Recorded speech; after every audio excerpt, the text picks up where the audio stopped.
Me alegra mucho que les haya ido muy bien, que les esté yendo bien.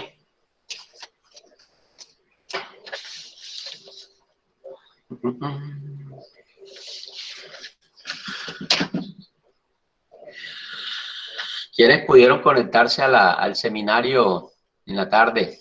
¿Qué tal les pareció los que pudieron conectarse?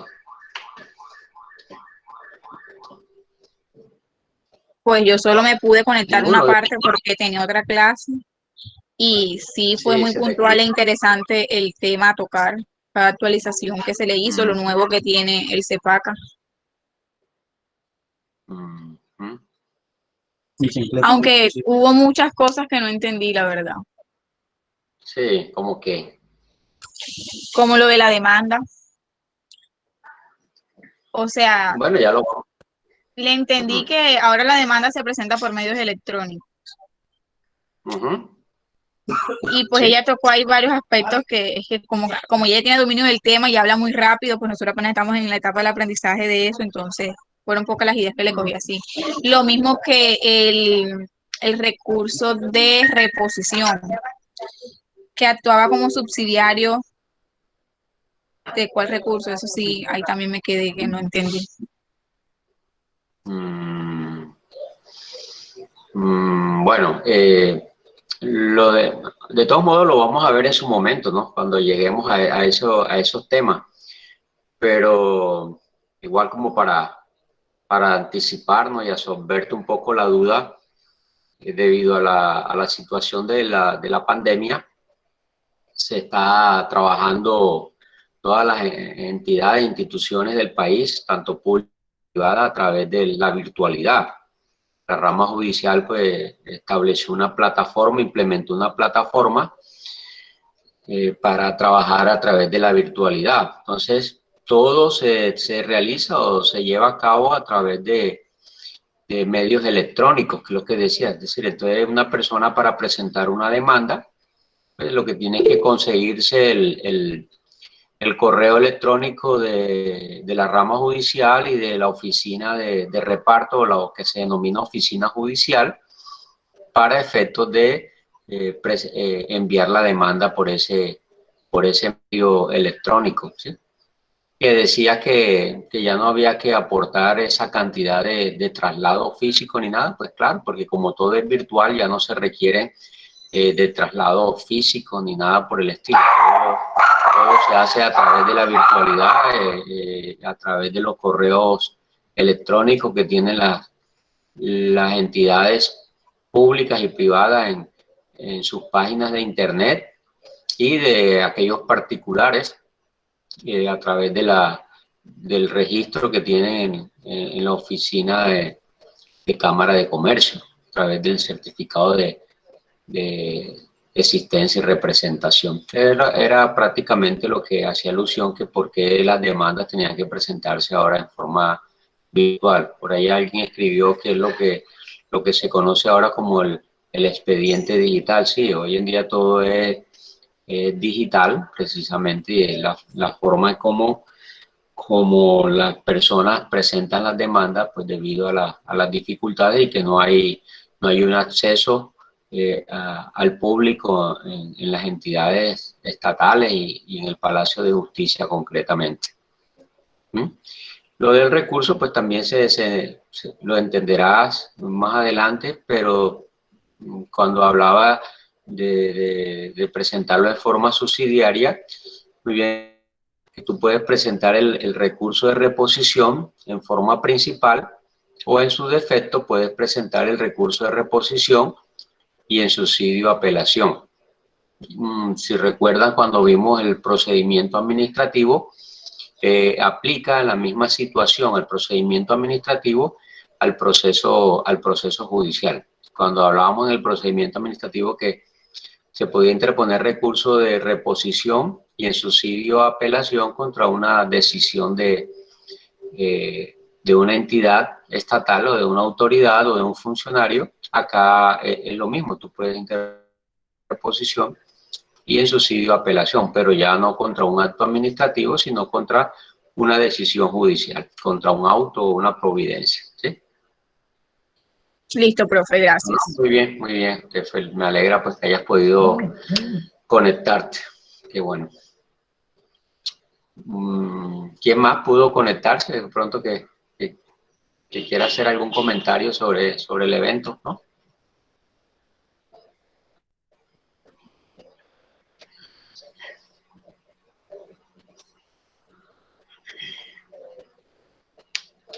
Ok.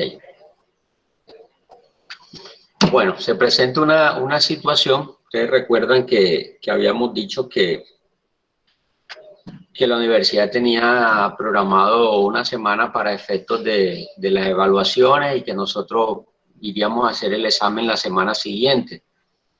Resulta que la semana siguiente es Semana Santa y la universidad no va a correr la fecha para efectos de subir las notas. Entonces, nos toca acogernos a las fechas o programación que tiene estipulada la universidad. Por ende, los exámenes son durante la próxima semana, entonces nos toca hacer la evaluación durante la próxima semana. No sé si escogemos el día martes para hacerlo o escogemos el día jueves para hacerlo. Ustedes mirarán ahí cómo están de mayor número de exámenes o de evaluaciones para el día martes o para el día jueves, el día que tengan como más desocupado, ¿no? De evaluaciones, claro está. Entonces, les dejo esa inquietud, por favor, para que lo definamos al final de la clase. Si lo hacemos el día martes o lo hacemos el día jueves de la próxima clase. ¿Oyeron?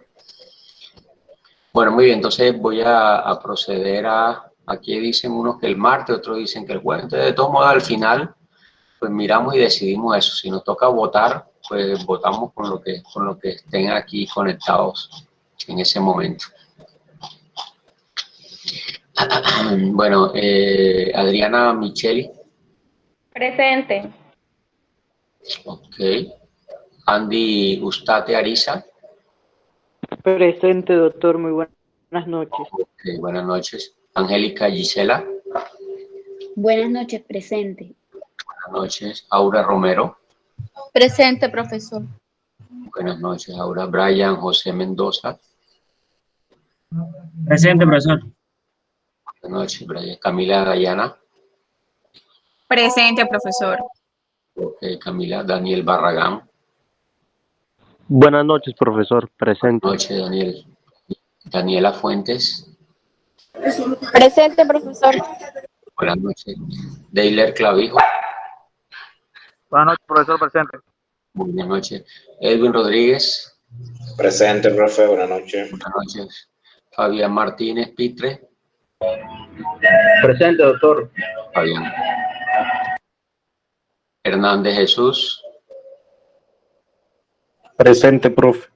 Ok, Hernán. Hugo Jafet Ordóñez. Presente, profe. Ok, Hugo. Jacili Pitre Rodríguez. Presente, profesor. Hugo y Jacili son, no recuerdo haberlos llamado antes. O sea, ¿tienen poco de estar en la materia o ya venían hace rato? No, profesor. Señor, desde el comienzo del curso. Eso, no, qué pena. Es que sé que se integraron ahora último unos compañeros, pensé, por los nombres, pensé que podían ser ustedes. Jan Liñán Borges.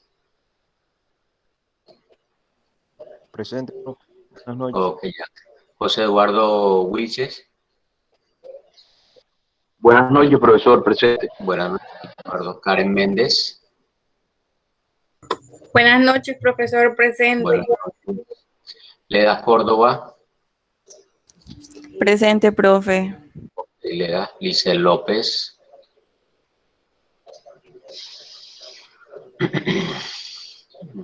Luisa Bustamante. Profesor. Buenas noches, Luisa. Marquesa Telles. Presente, profe. Ok, Marquesa. Orlando Isidoro. Presente, Jesús profesor. Elisa. Presente, profe. Listo, Orlando. Osvaldo Cantillo. Presente, profe. Buenas noches. Ok, Osvaldo. Rafael Montes. Presente, profe. Buena, Rafa. López. Reinis Ariza Celedón. Presente, profesor. Buenas, Reinis. Rodrigo Pérez. Presente, profesor. Hola, Rodrigo. Rosa María San Miguel. Presente, profe. Buenas noches. Rosa María, buenas. Rosa Obregón. Presente. Buenas, Rosa. Rubel Forero. Presente, profe. Rubel Forero. Rubén. Salomé Carrillo. Buenas noches, doctor. Presente. Buenas noches, Salomé. Silvana Margarita. Presente, profesor. Buenas, Silvana Susana Daza López. Presente, profesor. Buenas noches, Vanessa Paola Díaz. Buenas noches, profe. Presente. Hola, Vanessa. Yaire Castro. Ok, Yaire. Yonumani Yasmina. Buenas noches, profesor. Presente. Buenas noches. Ok, ¿quién se conectó ahora que ya haya llamado? Profe, Ray José Jiménez no lo llamó. Sí, yo te llamé, sino que, no sé, como que te desconectaste en ese momentico y no... Ah, Bueno, listo, Ray. listo, doctor. Sí, tranquilo. Vale. Muy bien. Entonces vamos a, por favor, me acuerdan al final para que definamos el día del examen, 1 y 2, pues recordarles cómo va a ser el examen. ¿Oye? Ok, entonces vamos a continuar. Logramos desarrollar el tema de organización de la jurisdicción, ¿cierto? Se habló del Consejo de Estado, los tribunales, los jueces administrativos, ¿cierto? ¿Se abarcó todo o solo el Consejo de Estado? Todo, ¿verdad? No recuerdo. Sí, fue todo, profe. O sea, Rafa, el último que habló y habló de la competencia y demás. Listo, vale, Los conflictos de competencia y todo eso. Muy bien, gracias. Bueno, viene el grupo 6. ¿Qué tema tiene el grupo 6? El grupo 6 es Rosa Obregón, Andy Ustarte, que son los primeros medios de control, profe. Bueno, grupo 6. ¿Cuáles son los medios de control del grupo 6?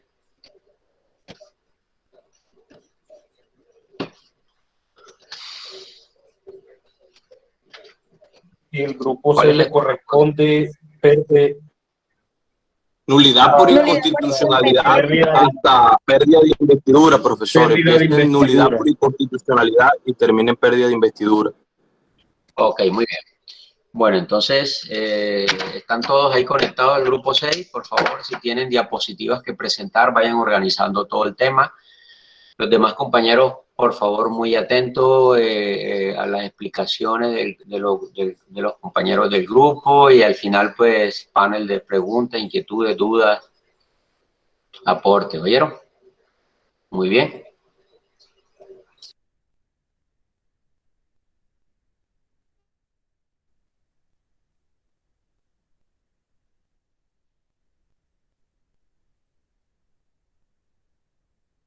Bueno, buenas noches. Buenas noches. A mi grupo y a mí nos tocó los medios de control ante la jurisdicción de lo contencioso administrativo. El grupo está conformado por Adriana Micheli Guerra, José Eduardo Wilches, Andy Jean-Pierre Ustate Ariza y mi persona, Rosa Angélica Obregón Hernández. Continúe, compañero. Listo, ya ponla ahí, a Rosa, hazme el favor. Buenas noches, profesor, compañero. En el día de hoy venimos a tratar el tema de los medios de control ante la jurisdicción de lo contencioso administrativo y encontramos que corresponden al procedimiento por medio del cual y a través de los recursos administrativos se controvierte el acto administrativo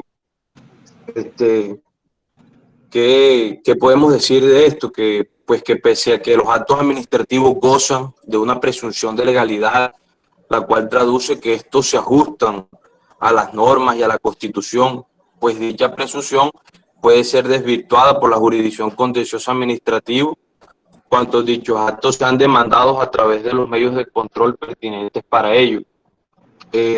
Encontramos el origen que permite que se desarrolle un medio de control en los actos administrativos, en los hechos administrativos y en los contratos estatales.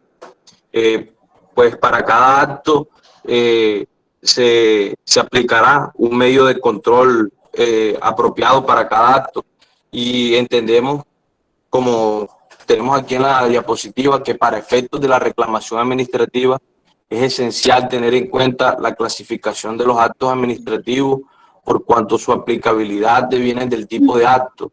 La regla general estipula que los actos administrativos de carácter particular, reglado, definitivo, expreso y presunto sean susceptibles de reclamación administrativa. Por esto podemos entender que, pues, como sabemos, hay actos administrativos de carácter general y actos administrativos de carácter particular.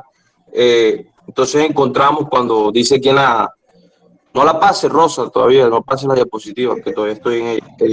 Entonces encontramos que cuando dice que por cuanto su aplicabilidad, o sea, del medio de control, deviene del tipo de acto, pues se hace una clasificación. Entonces se entiende que el origen de un acto administrativo, por ejemplo, de un medio de control, un acto administrativo, podría ser una nulidad por inconstitucionalidad o una nulidad simple. Ya los medios los explicarán a fondo mis compañeros. Voy a hacer lo que es una interpretación y una definición de lo que son los medios de control que encontramos consagrados en el título 3 y empiezan con el artículo 135, que ahí es donde empiezan los medios de control.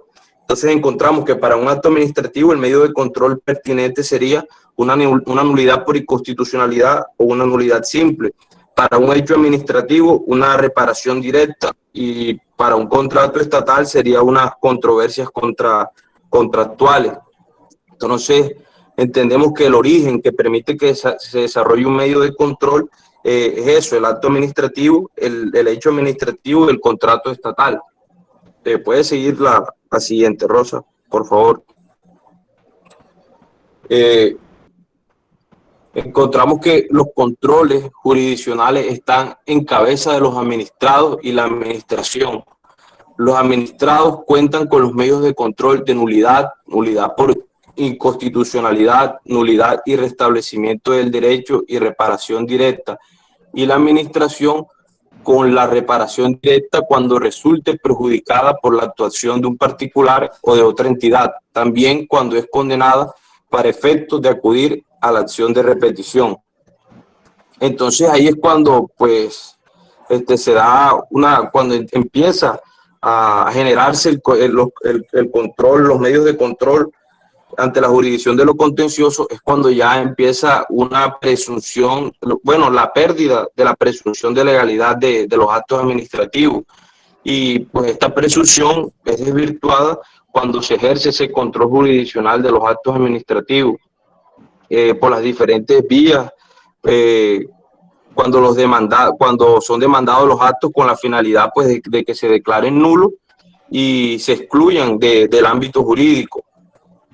Entonces entendemos que cuando se interponen medios de control como la nulidad y el restablecimiento del derecho, o la nulidad por inconstitucionalidad o la nulidad electoral, entre varios medios de control que tenemos, pueden los jueces ejercer el control jurisdiccional sobre los actos administrativos demandados y determinar a través de los dichos medios que la ley otorga si hay lugar a anularlos o no, según el caso.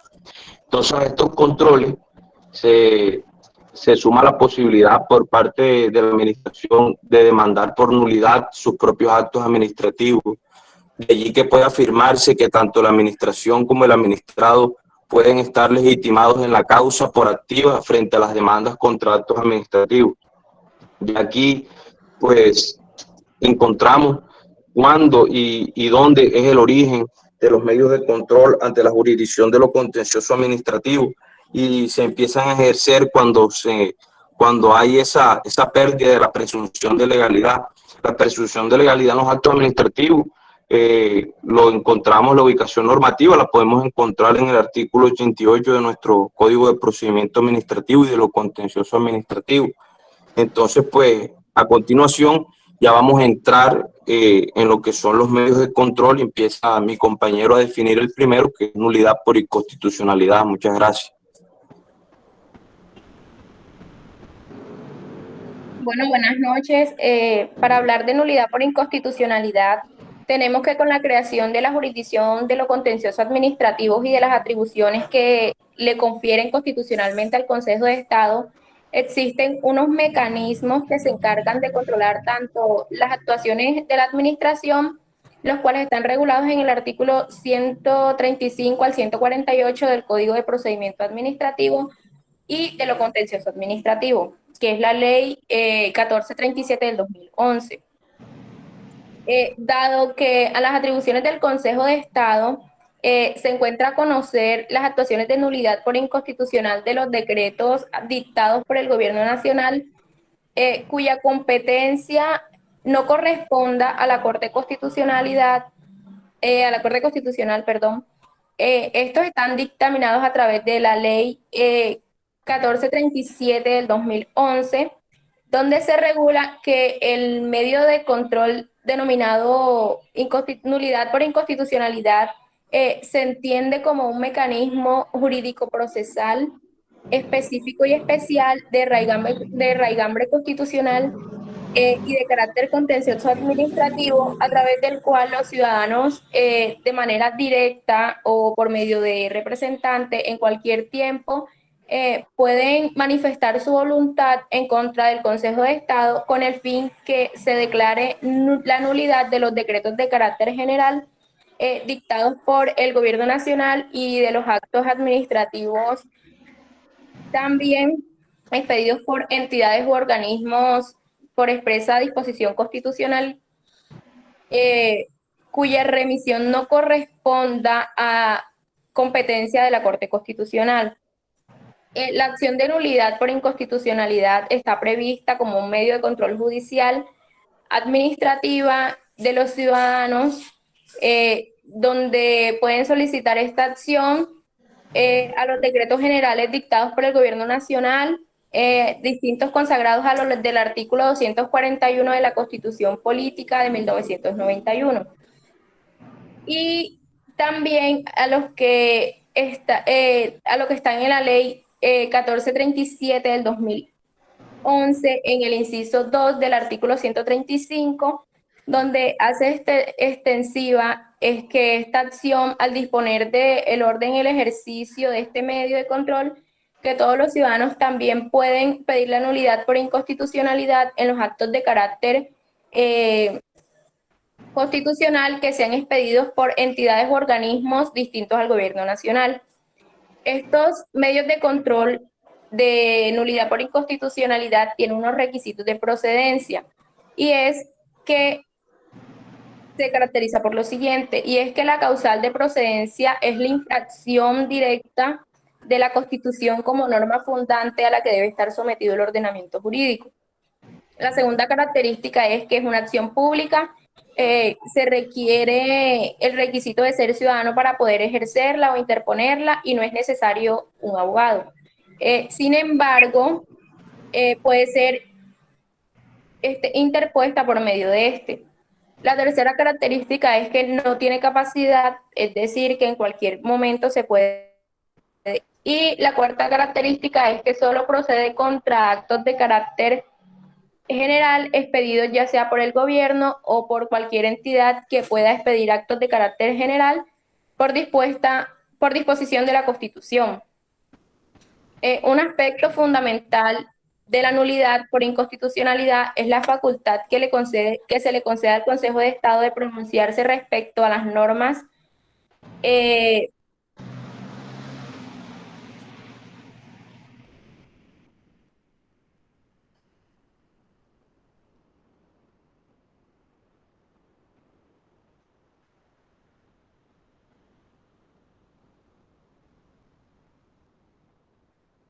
Parece que se le congeló la comunicación, ¿cierto? Parece que sí. Esperemos a ver qué mejora. Un momentito, ya le voy a preguntar qué pasó. Es que esta señal está pésima últimamente. Yo he entrado 2 veces. ¿Cómo que dice José? Sí, hay Sí, problemas. se nota.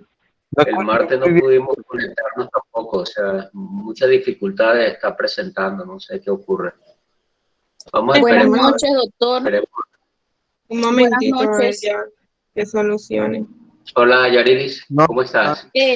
Excelente, gracias a Dios. Me excuso porque hasta ahora fue que llegó otra vez nuevamente el internet, profe.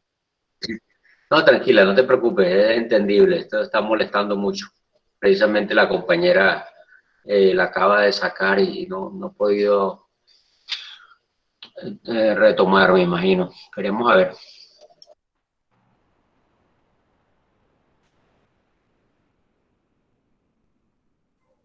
Ay, disculpe, parece lo que pasa fue que me sacó de la clase. Bueno. Tranquila, no te preocupes. Sobre quién la conoce, no. Iba a explicar unas diferencias que existen entre la acción de inconstitucionalidad y la nulidad de inconstitucionalidad. Bueno, quien la conoce, la acción de inconstitucionalidad se diferencia porque esta le compete a la Corte Constitucional. Es decir, quien declara la disposición demandada exequible o inexequible es la Corte, mientras que en la nulidad por inconstitucionalidad le compete al Consejo de Estado decidir si concede o no concede la nulidad solicitada. Otra diferencia radica en los actos que se demandan. En la acción de inconstitucionalidad, bueno, ante la Corte Constitucional se demandan los actos reformados por la Constitución de vicio de procedimiento, las leyes, tanto en sentido material como formal, por vicios de procedimiento como por su contenido, y los decretos por fuerza de ley expedidos por el presidente cuando el Congreso lo ha investido con facultades extraordinarias, y también aquellos que se expide en el marco del Plan de Desarrollo, Nacional de Desarrollo. Mientras tanto, en la nulidad por inconstitucionalidad, la naturaleza de los actos es los que se demandan ante el Consejo de Estado son los decretos de carácter general expedidos por el Gobierno Nacional, cuya revisión no corresponda a la Corte Constitucional, y los actos de carácter general por expresa disposición constitucional expedidos por entidades y organismos distintos al Gobierno Nacional. Respecto a las medidas cautelares, la diferencia radica en que en la acción de inconstitucionalidad no se pueden solicitar medidas cautelares. Esto se encuentra en la sentencia C-352 del 2017, mientras que en la nulidad por inconstitucionalidad se pueden solicitar la suspensión provisional del acto administrativo demandado como medida cautelar. Y esta también se debe resolver en el acto que admite la demanda. Esto se encuentra en el artículo 184 del CEPACA. La diferencia de limitación de cargos radica que en la acción de inconstitucionalidad, la Corte Constitucional no puede pronunciarse más allá de los cargos formulados en la demanda, mientras que en la nulidad por inconstitucionalidad el Consejo de Estado no está limitado solamente a los cargos formulados en la demanda, es decir, esta puede fundar la declaración de nulidad en la violación de cualquier norma constitucional. Igualmente, el Consejo de Estado puede pronunciarse en la sentencia sobre normas que conforman la unidad normativa de otras demandas y que se declaren nulas por inconstitucionales. Bueno, muchas gracias. Ok, Adriana, muy bien. Bueno, continuando con la exposición, ahora vamos con el control inmediato de legalidad. El control inmediato de legalidad se erige como el mecanismo jurídico previsto para examinar los actos administrativos de carácter general que se expiden al amparo de los estados de excepción. Esto es, actos administrativos que desarrollan o reglamentan un decreto legislativo. Este medio de control lo encontramos en el artículo 136 del CEPAC. Obliga a las autoridades que emiten actos administrativos en ejercicio de la función administrativa y como desarrollo de decretos legislativos durante los estados de excepción, a remitirlos a la jurisdicción de lo contencioso administrativo del lugar donde se expiden. Esto es cuando se traten de entidades territoriales o al Consejo de Estado cuando se trate de entidades nacionales. Esto es dentro de las 48 horas siguientes a su expedición. También otorga la facultad a la autoridad judicial para aprender de oficio el conocimiento de esos actos y si no les son puestos en su conocimiento por la autoridad respectiva dentro de las 48 horas siguientes a su expedición. También esto tiene unas características, las cuales son la primera, que es inmediato y oficioso. Esto porque es un proceso judicial automático en el que no se requiere el derecho de acción adelantado por la jurisdicción de lo contencioso administrativo, tanto a nivel territorial por los tribunales administrativos, esto lo encontramos en el artículo 151 del Código de Procedimiento Administrativo y de lo contencioso administrativo, como a nivel nacional por el Consejo de Estado.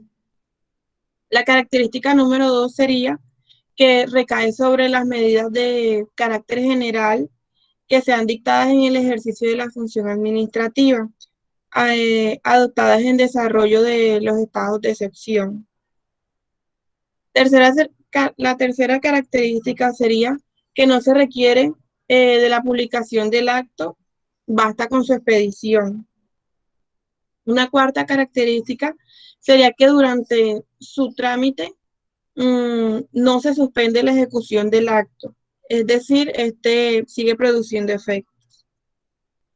Y una quinta característica y última sería que es integral frente a las directrices constitucionales y legales a los decretos legislativos que la atañen. Esto es la conexidad y proporcionalidad de las medidas que dicta el acto con las causas que dieron origen. Además, incluye la revisión de aspectos formales, es decir, los requisitos para su expedición como competencia y formalidades. Bueno, también es muy importante saber qué actos son objetos de este control, como lo vemos aquí en la diapositiva, y estos son las medidas de carácter general que sean dictadas en el ejercicio de la función administrativa y como el desarrollo de los decretos legislativos dictados durante los estados de excepción. Esto lo encontramos en la Ley 137 de 1994. También, ¿quiénes están obligados a desencadenar este medio de control? La respuesta es las autoridades competentes que expidan los respectivos actos generales deberán enviarlos a la autoridad judicial competente. ¿En qué órgano recae la competencia? Este es el Consejo de Estado y si los actos emanan de autoridades nacionales. También en los tribunales administrativos del lugar de donde se expidan los actos generales, si tales actos los profieren las autoridades competentes de las entidades territoriales. Como lo vemos aquí también, su alcance, su naturaleza oficiosa, no significa que el estudio deba abarcar todo el universo de posibles quebrantamientos del ordenamiento superior. Por ello, la sentencia que decide este control inmediato tiene carácter de cosa juzgada relativa, porque en un futuro, frente a las cuestiones que no fueron analizadas, pueden ser objeto de reproche judicial por medio de una demanda de simple nulidad. Termino, le doy paso a mi compañero Andy. Ok, Rosa, gracias. Muy buenas noches, compañeros. Buenas noches, docente. A mí me corresponde hablarles sobre la pérdida de investidura. Y conocemos como pérdida de investidura, que es una sanción de carácter disciplinario, de características especiales que la distinguen de otros regímenes de responsabilidad de los servidores públicos, así como también de los procesos penales, electorales, de responsabilidad fiscal e incluso del proceso disciplinario realizado por la administración pública. Según la Corte Constitucional, sobre la naturaleza de esta figura, la jurisprudencia constitucional ha señalado que se trata de un verdadero juicio de responsabilidad política. Indica que esta culmina con la imposición de una sanción de carácter jurisdiccional de tipo disciplinario por la transgresión del estricto código de conducta previsto por los miembros de las corporaciones representativas. Y esto nos indica de que esta consiste, por lo tanto, en un proceso, como ya lo había manifestado, jurisdiccional de carácter sancionatorio, el cual culmina en el caso que se compruebe la transgresión de una de las causales legalmente previstas, o con la imposición de una sanción que constituye una sanción equiparable por sus efectos y gravedad a la destitución de los altos funcionarios públicos. Según el Consejo de Estado, como ya se ha dicho en varias ocasiones, la acción de pérdida de investidura es una acción de tipo punitivo, especial y de carácter disciplinario que tiene por objeto general el de favorecer la legitimidad del Congreso de la República mediante la finalidad específica de sancionar todas aquellas conductas contrarias a la transparencia, a la probidad y a la imparcialidad en que éste pudiere en un momento dado incurrir los congresistas. Esto lo podemos encontrar en la sentencia C-254A del 2012.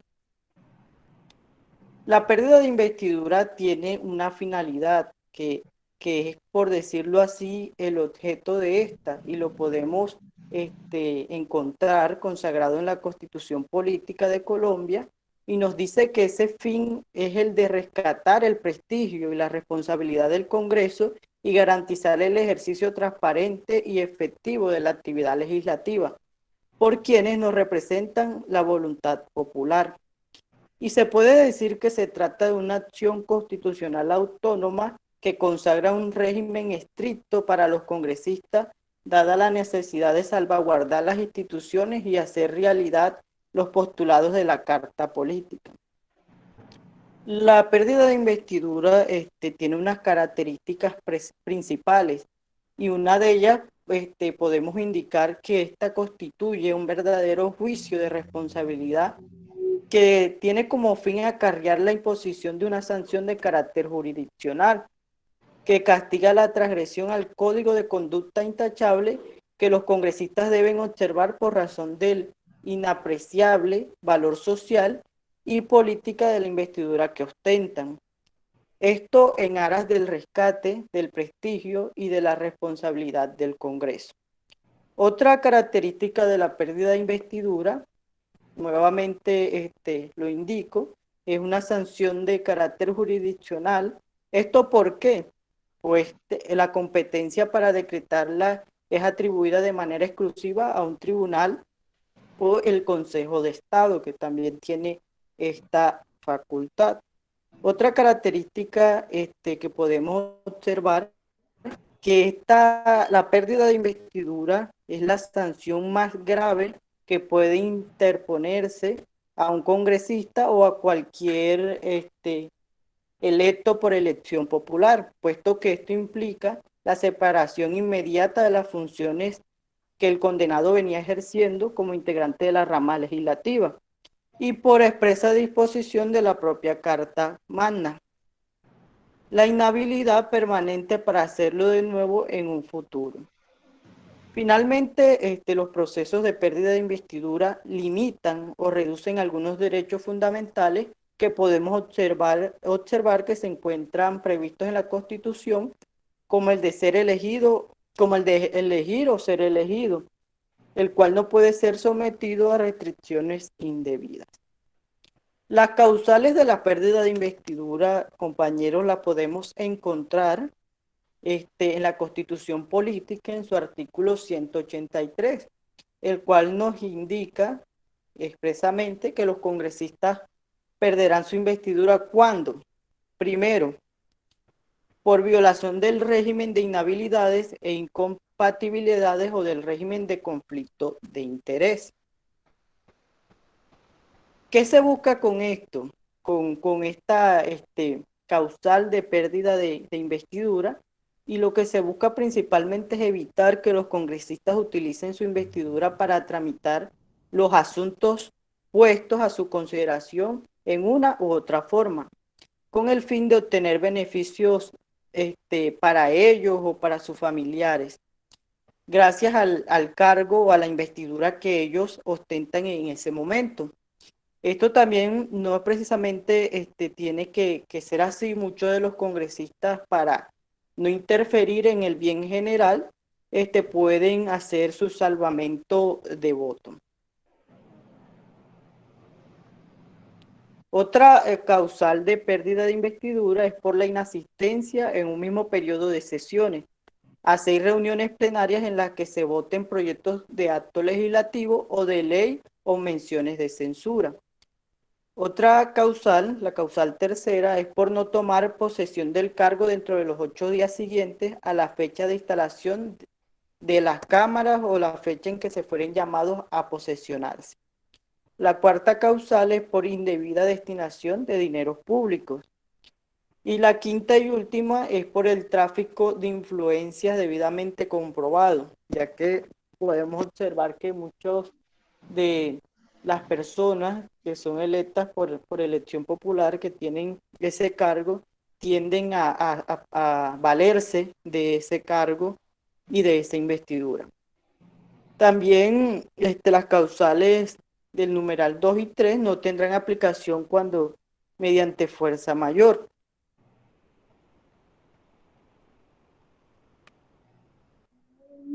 Bueno, ¿quién puede solicitar la pérdida de investidura? De acuerdo a la Constitución Política de Colombia, la cual consagra las causales de pérdida de investidura, como lo estaba manifestando en su artículo 183, y establece que cualquier ciudadano o la mesa directiva de la Cámara correspondiente puede solicitar la pérdida de investidura de los congresistas. El artículo 184 de la misma Carta Magna establece que también puede ser solicitada por el Procurador General de la Nación directamente o por intermedio de sus delegados. Esto lo podemos encontrar en el artículo 277, numerales 6 y 7 de la Constitución Política. El artículo 143 del CEPACA establece que la pérdida de investidura puede a solicitud de la mesa directiva de la Cámara correspondiente o de cualquier ciudadano y por las causales establecidas en la Constitución. Se podrá demandar la pérdida de investidura de los congresistas. Igualmente es importante precisar que la mesa directiva se puede solicitar en la mesa directiva de la Asamblea Departamental, del Consejo Municipal o de la Junta Administradora Local, así como cualquier ciudadano podrá pedir la pérdida de investidura de diputados, concejales y ediles. Bueno, el trámite de esta acción lo podemos encontrar en la Ley 144 de 1994, en donde nos habla de la solicitud y nos indica que cuando la solicitud sea presentada ante el Consejo de Estado por un ciudadano, esta deberá formularse por escrito y contener al menos los siguientes requisitos, como nombres y apellidos, identificación y domicilio de quien formula esta solicitud. También el nombre del congresista y su acreditación expedida por la Organización Electoral Nacional. También la invocación, o sea, la causal por la cual se solicita la pérdida de investidura y su debida explicación, algo que debe estar debidamente sustentado al momento de solicitar esta acción. También la solicitud de práctica de prueba si este fuera el caso. Y por último, la dirección del lugar en donde el solicitante recibirá las notificaciones a que haya lugar. Para esta acción no será necesario formular la solicitud a través de apoderados, ya que tiene que hacerla la misma, la puede llevar a cabo la misma persona que quiere llevar a cabo esta solicitud.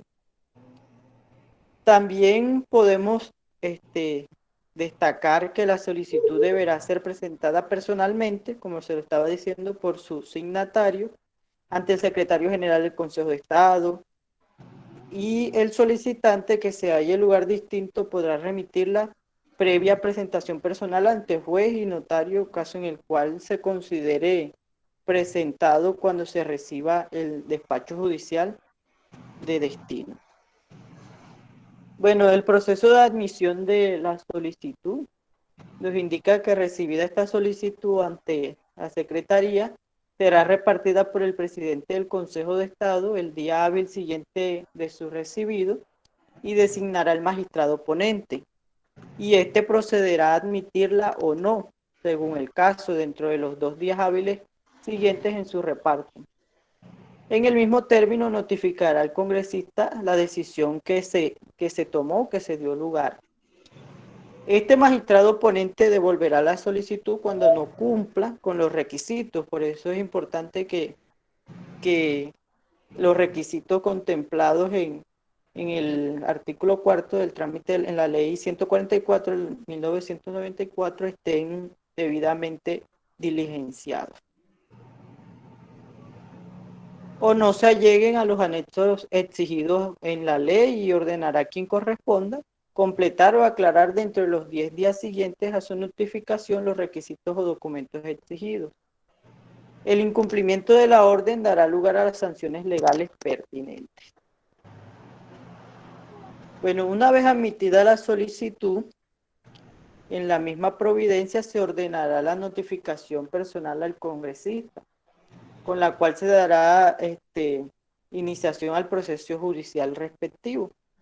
Y también se notificará a la agente del Ministerio Público a fin de que intervenga en este proceso. Es importante manifestar que las notificaciones se surtirán al día siguiente de la expedición del acto que las decrete. No cambia. El Congreso. No, pero no he terminado. Bueno, el congresista dispondrá de los 3 días siguientes, contados a partir de la fecha de la notificación, para referirse por escrito a lo expuesto en la solicitud. Podrá aportar pruebas o pedir que la consideren conducentes en los términos del artículo siguiente. En el artículo 10. Al día hábil siguiente, el magistrado ponente decretará las pruebas pertinentes y señalará un término de hasta 3 días hábiles para su práctica. En la misma providencia indicará fecha y hora de la audiencia pública y se cumplirá dentro de los 2 días siguientes. Bueno, aquí podemos indicar que las partes podrán intervenir por una sola vez, en el siguiente orden: el solicitante o su apoderado, el agente del Ministerio Público y el congresista y su apoderado. Quien presida la audiencia podrá fijar el tiempo para estas intervenciones. Y al final las partes podrán solicitar un resumen de las intervenciones y todo aquello que se lleve a cabo.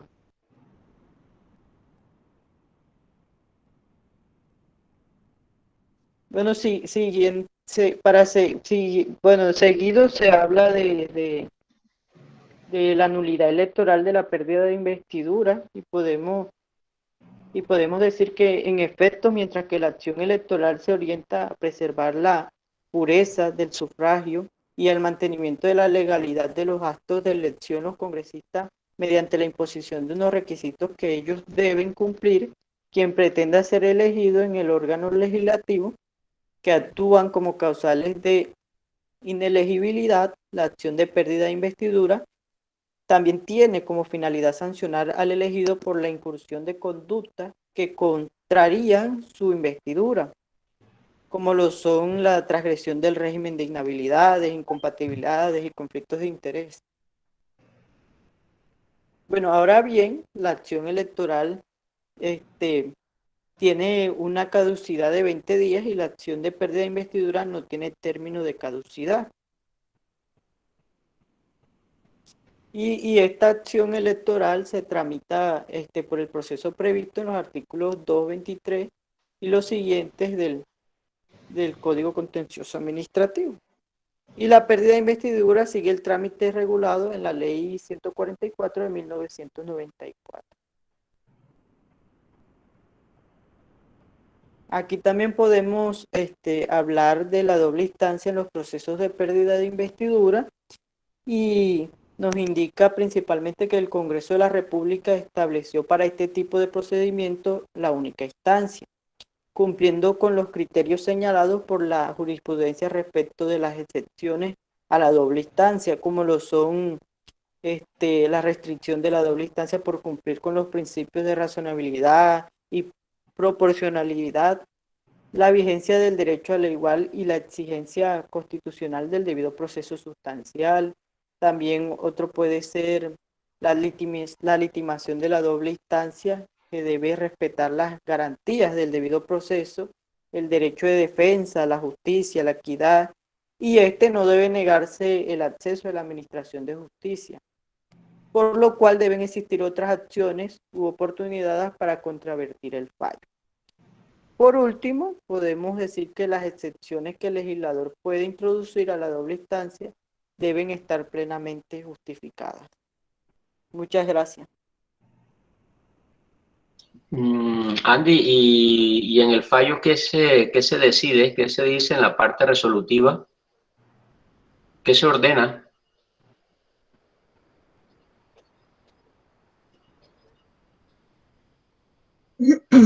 ¿Cómo, profesor? Digo, en el fallo, en el medio de control de pérdida de investidura, ¿qué se ordena en la parte decisoria?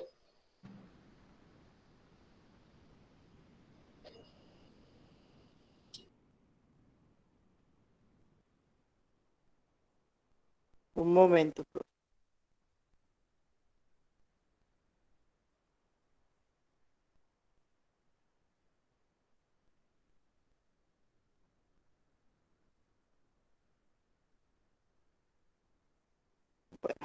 Bueno, ahí, para seguir con esa parte, podemos decir, bueno, es que no expliqué todo el proceso, entonces lo voy a hacer, profesor. Bueno, realizada la audiencia, el magistrado ponente deberá registrar el proyecto de sentencia dentro de los 2 días hábiles siguientes y citará al Consejo de Estado para estudiar y discutir la ponencia presentada. Y esta decisión se tomará por mayoría de votos de los miembros que la integran. Ejecutoriada la sentencia, se comunicará a la mesa directiva de la Cámara correspondiente, también al Consejo Nacional Electoral y al Ministerio de Gobierno por lo de su cargo.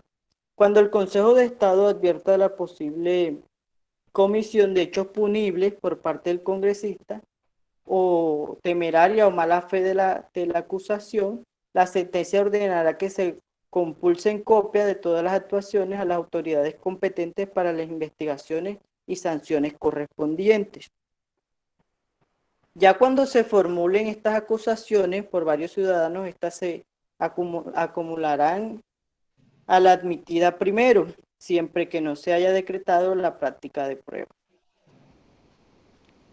Esta no se podrá admitir, profesor, la solicitud de pérdida de investidura de un congresista en el evento de alargarse los mismos hechos que sirvieron de fundamento a las causales sobre las cuales ya se haya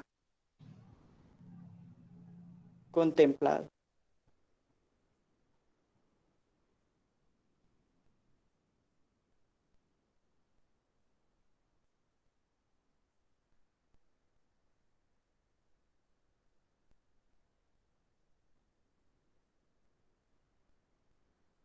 ¿Ya terminó? Ok, bueno, gracias. Bueno, los compañeros que tocaron el tema de nulidad por inconstitucionalidad y de control inmediato, no les escuché, no hablaron sobre el trámite de cada uno de ellos.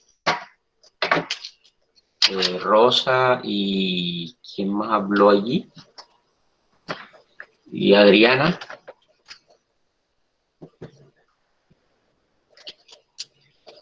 Comentaron en qué consistía, las características, pero no escuché nada sobre el trámite, que se surte o cómo se desarrolla cada una de las etapas en esos dos procesos.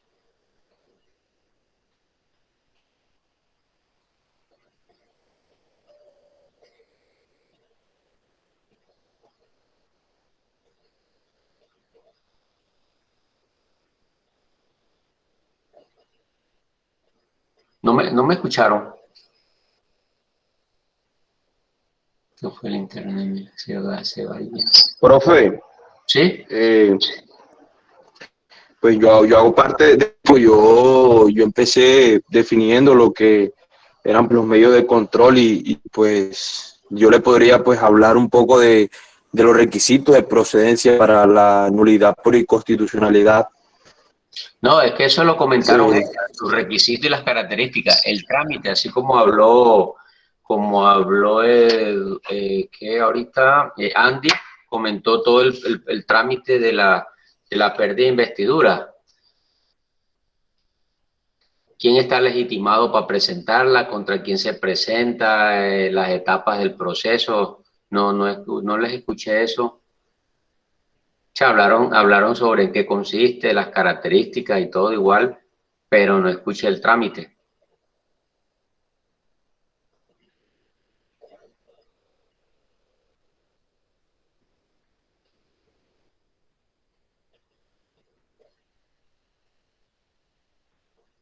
¿Quién quiere comentar sobre algo sobre ello? No.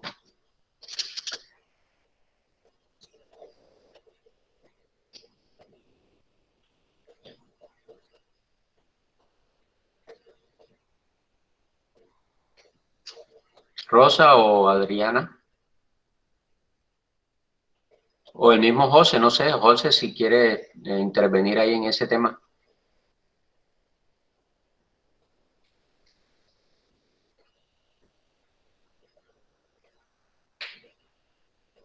¿No me escuchan? Sí, profe, podemos decir pues del trámite de la acción de nulidad del control de la nulidad por inconstitucionalidad de que se dirige pues en actos de interés general como lo son los decretos, los acuerdos, las ordenanzas, entre los actos proferidos por entidades distintas al gobierno nacional.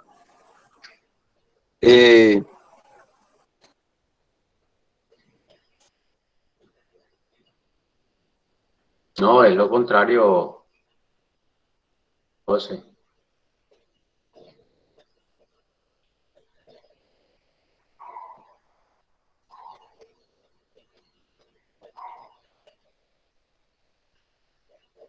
Adriana, que manejó ese medio de control, ¿qué quiere comentar? Adriana se desconectó, se salió.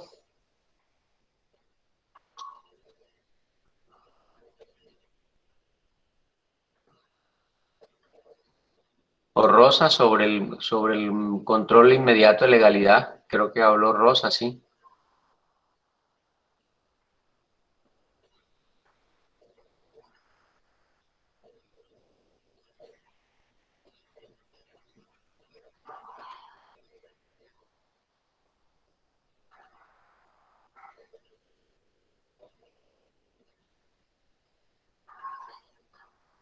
Profesor, la verdad es que pues no investigué sobre el trámite, por lo tanto no podría hablarle sobre él. Y Rosa sobre el control inmediato.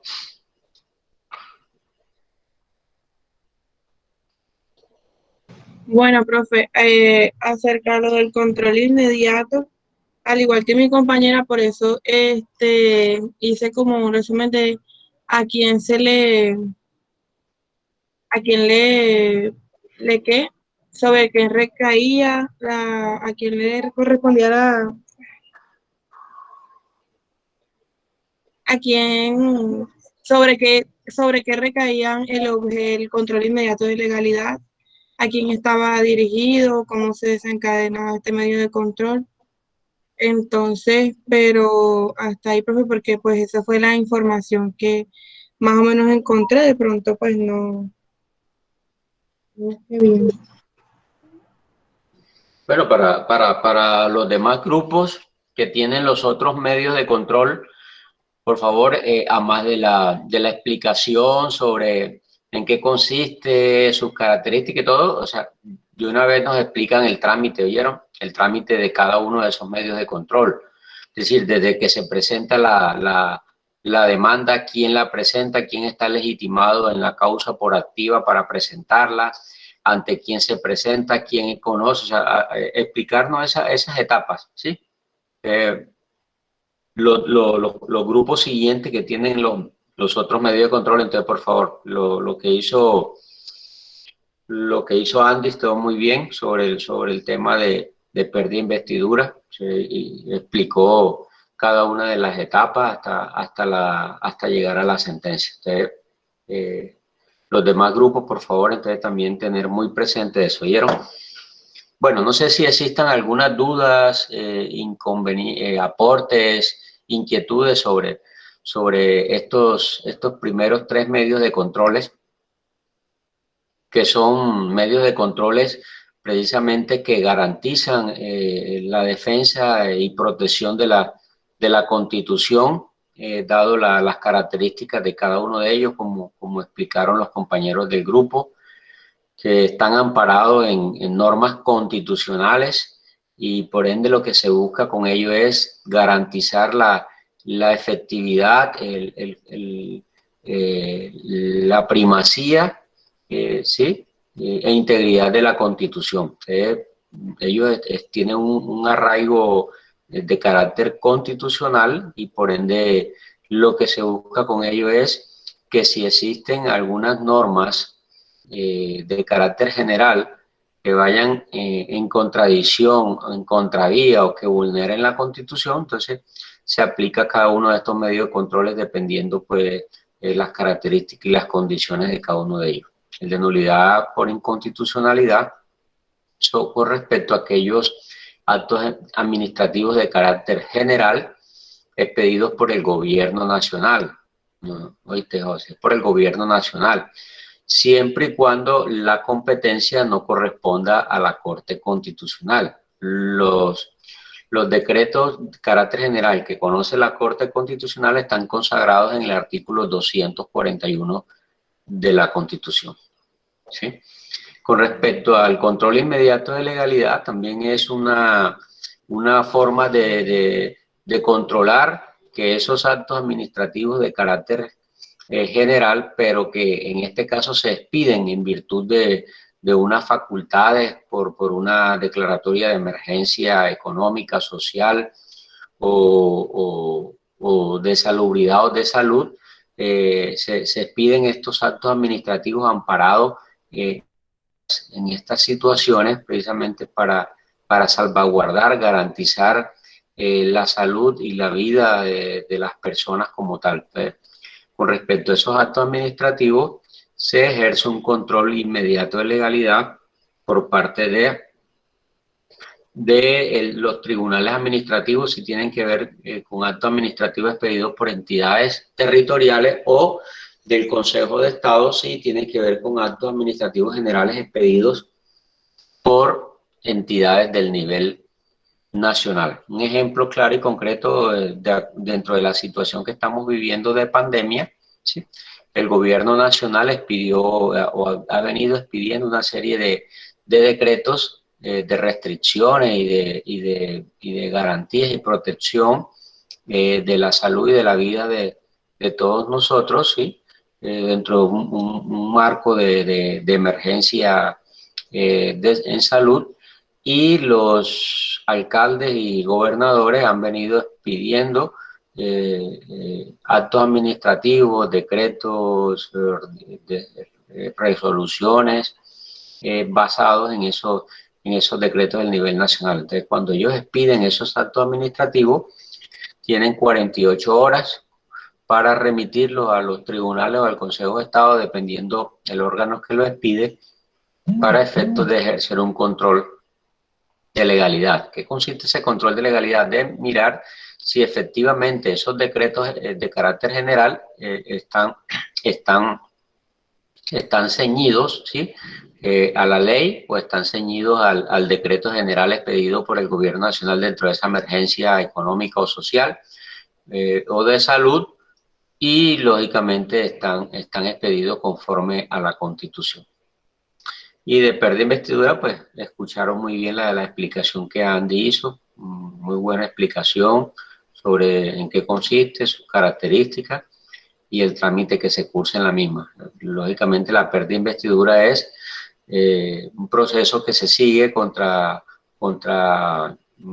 congresistas, contra diputados, contra concejales, cuando existen algunas causales de incompatibilidad para seguir ejerciendo el cargo, de inhabilidad o de conflicto de interés. Le explico ya pues muy bien todo el trámite que se surte dentro de ese proceso de pérdida de investidura. ¿Sí?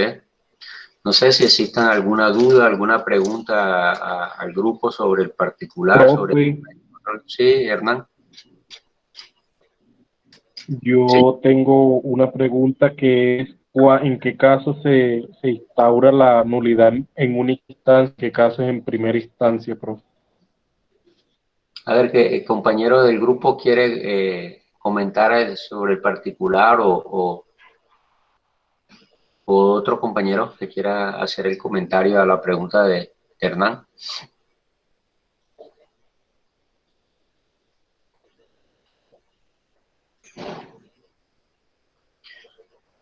¿Ninguno? Bueno, mira, Hernán, todos los procesos, por regla general, tienen doble instancia. La regla general es que tengan doble instancia. La excepción, algunos procesos de única instancia.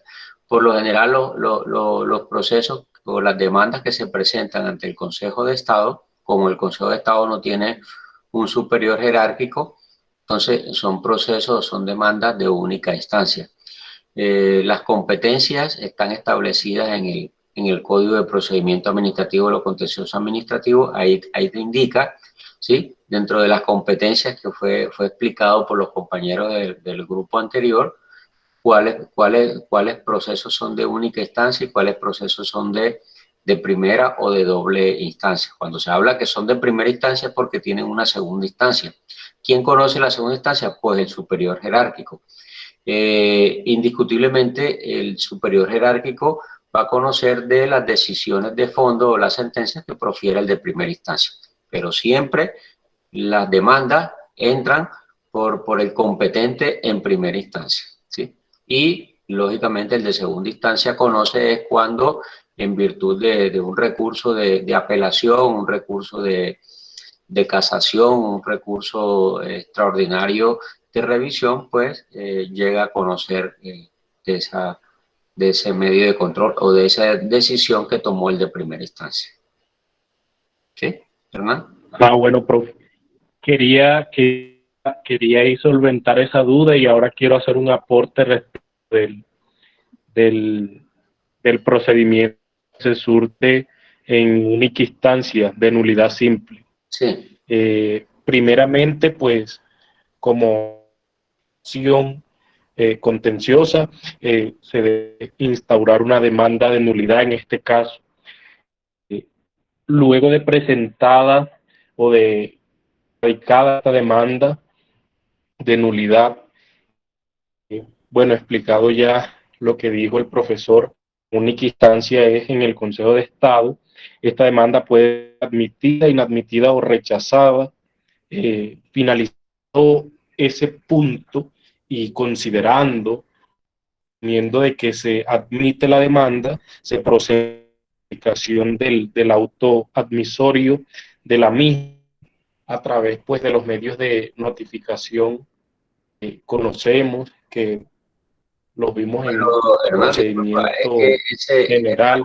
Hernán, Luego, disculpa, Hernán, ese medio de control va a ser explicado, analizado ya en su momento por el grupo que le corresponde, que es el de simple nulidad. Entonces, no sé, o tú estás en ese no, grupo. eso fue lo que expusieron ellos, o fue el ¿Cómo? de inmediato de legalidad. No, ellos expusieron hoy fue nulidad por inconstitucionalidad y el control inmediato de legalidad. Ok, profe. Qué pena. Igual del control de inmediato de legalidad también tengo unos apuntes aquí del procedimiento, profe. Bueno, entonces coméntanos, listo. Ahí sí te escuchamos. Sí, retomando qué pena que me metí con ese tema. Estaba confundido. Bueno, el control inmediato de legalidad, retomando y resaltando lo que ya buenamente comentaron los compañeros, lo ejerce la jurisdicción contencioso administrativa en el orden territorial y en el orden territorial, los juzgados y tribunales administrativos, y en el orden el Consejo de Estado. ¿Y de qué manera? Pues una vez que se expide la determinada decisión administrativo, la autoridad competente o la autoridad que ha proferido dicha decisión tiene un término que ha establecido la ley, que es de 48 horas después a su expedición, remitirlo ante la determinada autoridad jurisdiccional para que ésta ejerza el control inmediato. Es un término bastante corto, por decirlo así, atendiendo a la naturaleza de este medio de control. Como su mismo nombre lo indica, es inmediato. Pues es la obligación que como tal contiene el artículo 135, para con las autoridades que han expedido estos actos, que como vimos se realizan en el marco de estado de emergencia, ya el profesor ejemplificó, pero en el eventual caso de que pues la autoridad por X motivo no remita la decisión para su control de legalidad inmediato ante la autoridad jurisdiccional, la misma norma nos indica de que la autoridad judicial va a conocer de oficio esta decisión, es decir, que sin necesidad de que se realice un trámite de traslado de la decisión por parte de la autoridad, con expedido el acto, la autoridad jurisdiccional puede tomar ese o aprender ese acto administrativa para este trámite de control inmediato de legalidad. Pues considero que en el marco, por ejemplo, de los estados de excepción, ejemplo que puso el profe, es de una u otra forma una garantía, ¿no? Al igual que los demás medios de control se convierten a la larga en una garantía, porque eso va a garantizar que las autoridades decidan de buena forma y ajustado a la Constitución y a la ley, y pues en estos tiempos de crisis y en estos tiempos de pandemia, son tantas las decisiones que piden que yo creo que sin una figura como el control inmediato de legalidad, tal vez la inseguridad jurídica fuese mucho más notoria. Entonces, ahí podemos como que destacar esa importancia del control inmediato de legalidad, profe. Gracias. Ok, Hernán, muy bien tu intervención. Sí, complementas pues lo que explicaron las compañeras y lo que habíamos dicho sobre ese control que ejerce la jurisdicción, de mirar si efectivamente está ajustado, ¿no?, a los decretos que le sirven de fundamento base para expedir esos decretos generales por parte de las autoridades territoriales y si realmente están ajustadas a la ley y a la Constitución, que es la norma fundamental o la Carta Magna a la cual deben someterse y acogerse todas las demás normatividades. Muy bien. ¿Alguna otra inquietud? ¿Alguna otra? ¿Sí? Sí, José Eduardo. Profe, pues para no dejar en el aire las características y el trámite de la acción de control de nulidad por inconstitucionalidad, pues voy a tocar los puntos de característicos y del trámite judicial. Y pues encontramos que en las características del trámite encontramos pues la legitimación, que están legitimados para entablar la acción de nulidad todos los ciudadanos en virtud del artículo 97 de nuestro Código Contencioso Administrativo, y encontramos el objeto de la acción, que es el objeto pues sobre el cual recae esta pretensión, y es buscar ante la jurisdicción contenciosa administrativa, o entiéndase la Sala Plena del Consejo de Estado, la declaratoria de nulidad de un decreto de carácter general dictado por el Gobierno Nacional, cuya inconformidad con el ordenamiento jurídico se establezca mediante confrontación directa con la Constitución política, que era la aclaración que usted me hacía ahora en el error de pronto en el error que yo estaba.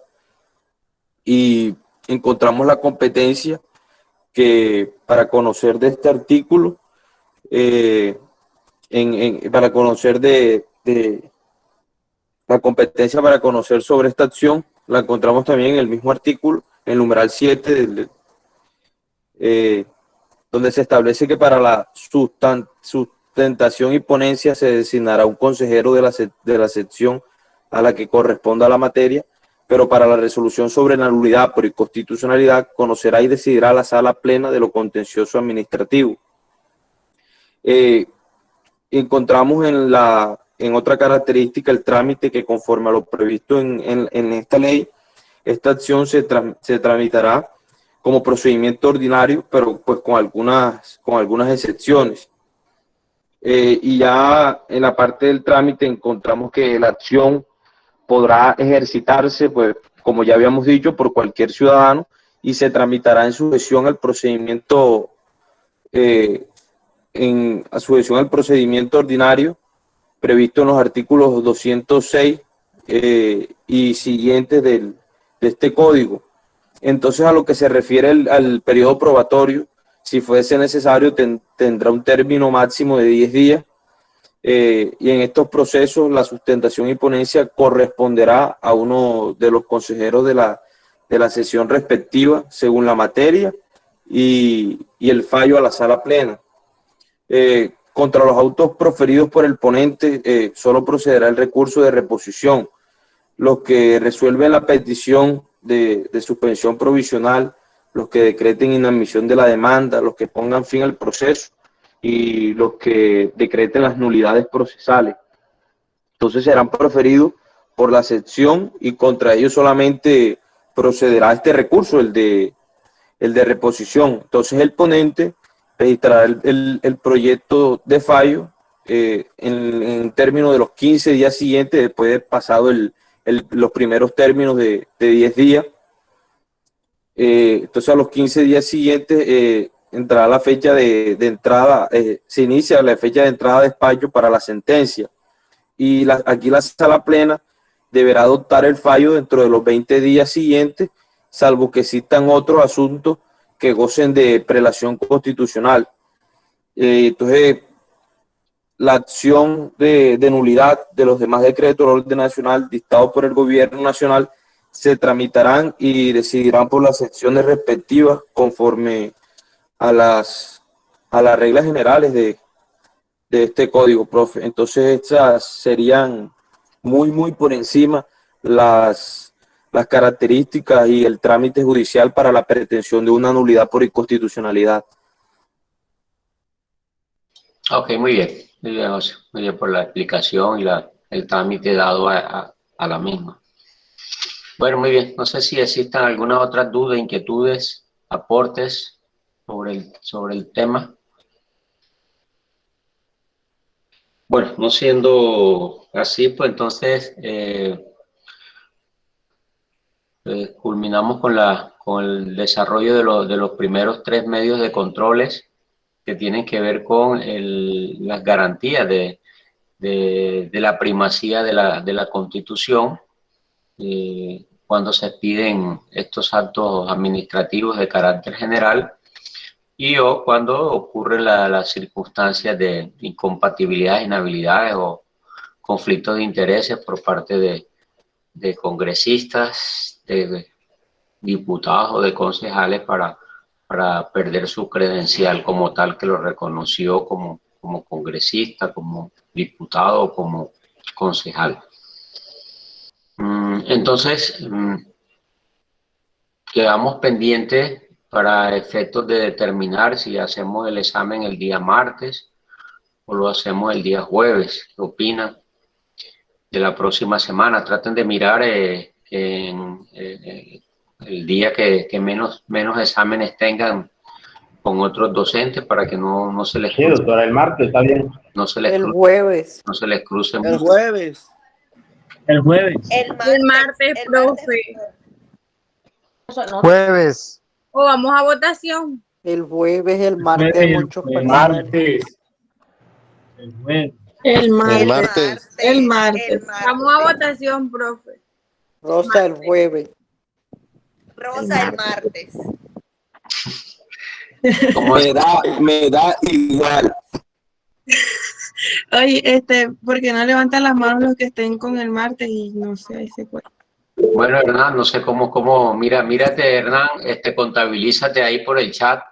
Profe, que levanten la mano los que opinen martes y los del jueves escriben al chat o sin escribir.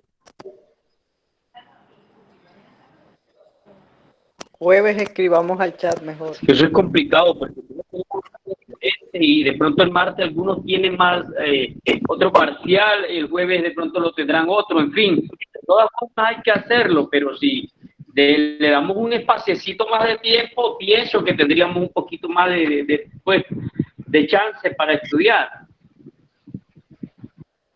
Pero no se pongan pesados porque Pero es en última el que decide es el profesor. Muchos de nosotros Si ven estamos tanta complicación, va a venir el profesor y va a elegir el mismo. Entonces, es que mejor que eso es lo porque ya se está formando el sol. sí, eso que mejor elige el profesor. Doctor, pero lo mejor Ganó democracia, ganó democracia, ganó democracia, ganó el Ganó jueves. el jueves, profesor. Ganó democracia, ganó democracia. Acepto. Bueno, los que tienen la mano ahí son los del martes. Los que tienen la mano, el símbolo de la mano son los del martes. Sí, señor, son los del martes. 1, 2, 3, 6. Hay 37 conectados. Serían 6 el martes. ¿Sí? Y el resto el jueves, profe. Entonces gana el jueves. Entonces sería el jueves. Señor. Profe, aquí en mi chat tengo 15 Listo, profe. del martes. Nos hundimos. Mano levantada. ¿Cómo? Que aquí, Ganó el jueves. Aquí en Ganó mi el celular me jueves, aparece ganó el 15 jueves. personas levantadas en la mano. ¿Quién habla? Pero no, Daniel, Hernán, profe. Hernán, que es el monitor, no sé qué dice. Hernán, cuenta. O cuenta internamente, Hernán, porfa, y una vez definimos para saber. Daniel, así, Solo hay 10 con la mano levantada. así tengan profesor. 15 El manos resto son levantadas, jueves. vemos 37 personas, o sea que hay 22 personas que quieren el jueves. ¿Cómo? Definido, ganó el jueves. Bueno, entonces para el jueves. Entonces el jueves. Ok, profesor. Muy amable. El jueves Buenas noches. hacemos el examen. Igual Va a ser escrito. para el martes, para el jueves tampoco. Va a ser escrito selección múltiple con única respuesta. ¿Oyeron? Temas lo visto hasta hoy. Bueno, profe. Profe, ¿cuánto tiempo va a dar para resolver el parcial? ¿Cómo? Listo, profe. ¿Cuánto tiempo va a Van a dar hacer, usted van a para hacer que 10 preguntas para resolverlas en media hora. ¿Oyeron? Profe, ¿usted lo va a enviar por la plataforma de la universidad o lo va a enviar por No, email? a cada quien le llega a su correo el examen. Ya en el momento del examen yo llamo a lista y los que estén ya conectados allí, pues a cada quien le va a llegar. Lo único es que tienen que permanecer conectados a resolverlo estando conectados. No acepto que nadie se desconecte para hacer el examen y después, ahí a la media hora, pues todos deben enviar el examen. Ahí le da una opción de envío. Doctor, ¿lo va a enviar al correo o al WhatsApp? A los correos institucionales. A los correos institucionales de cada uno se le envía el examen. Listo, profe, gracias. Buenas noches, Listo, profe, muchas gracias. Feliz noche, dos bendiciones. Son 10 preguntas. Profesor, ¿me escucha? Son 10 preguntas para responderlas en media hora. Profesor, yo tengo una inquietud, profesor. Usted no se desconecte en la media hora. Mire que la compañera comenzó a exponer y el mismo, pues me imagino que le falló el sistema, la cuestión de internet. Entonces, hay que tener en cuenta eso, profesor. Sí, no, claro, no te preocupes. Yo sé que de pronto hay compañeros que se les dificulta entrar a las 8, entonces pueden entrar a las 8:05, 8:10, entonces pues, a esas personas pues les doy ese tiempo que pierden ahí en conectarse o que se desconectan. Por eso es que deben permanecer conectados en lo posible, ya que por cuestiones de fallas técnicas y eso pues ya sí se escapa. ¿Oyeron? Ahora, no sé, lo otro es, Listo, profe. ¿tendríamos clase el martes o no tendríamos clase el martes? No, profe, porque en semana de parciales. Profe, en semana de parcial no hay. Profe, en semana de parciales no hay clase, profe. Sí, No hay doctor. clase. Ah, bueno, No, entonces señor, no hay entonces nos vemos de hoy en 8 días para el parcial. Nos vemos el jueves, entonces, Dios mediante. Sí, Bueno, doctor, correcto. que O tenga sea, que el una martes no hay clase, profe, ¿o sí? No hay. No, No hay clase. Están diciendo que no, que durante la semana de parciales no hay clase, entonces, bueno, listo. No, entonces nos vemos el jueves. ¿Te parece? Bueno, profe, Listo, profe, que esté bien. Bueno, profe, Bueno, buenas gracias. noches. Cualquier duda, cualquier inquietud, escriben por el chat a través del monitor o me escriben, en fin, ok. Bueno, buenas profesor, noches. gracias. Bendiciones. Adiós. Bueno, Dios lo guarde. Hasta mañana. Mañana, profe. Hasta mañana. Profe, Hasta mañana, profe. antes que se vaya, que